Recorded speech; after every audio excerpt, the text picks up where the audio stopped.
Alex Scarborough with ESPN. For the players, I know you talked about keeping the joy of the game, but I'm curious, it's a long season, right? And you guys have had the target on your back the entire time, the win streak being number one. How do you handle the unique pressure that comes with that? How do you keep the joy for so long when anxiety seems like a thing that could very easily set in?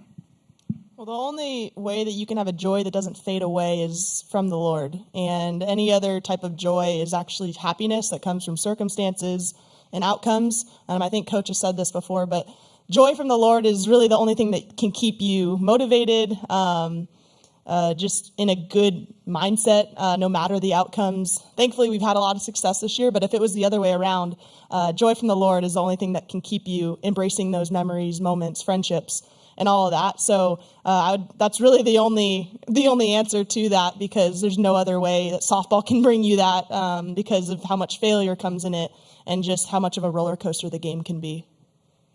1,000% agree with Grace Lyons. I went through that my freshman year.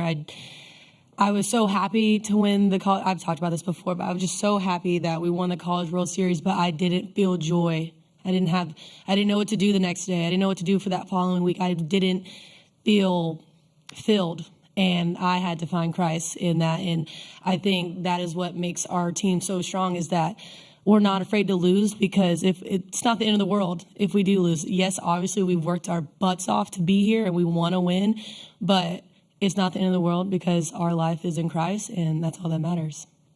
Yeah, I think a huge thing that we've really just latched onto is eyes up. And you guys see us doing this and pointing up, but we're really like fixing our eyes on Christ. And that's something where, like they were saying, you can't find a fulfillment in an outcome, whether it's good or bad. And I think that's why we're so steady in what we do, and our love for each other and our love for the game, because we know this game is giving us the opportunity to glorify God. Mm-hmm. And I just think once we figured that out and that was our purpose and everyone was all in with that, it's really changed so much for us. And I mean, I know myself, I've seen so much of a growth in myself with once I turned to Jesus and I realized how he had changed my outlook on life, not just softball, but understanding how much I have to live for, and that's living to exemplify the kingdom. And I think that brings so much freedom.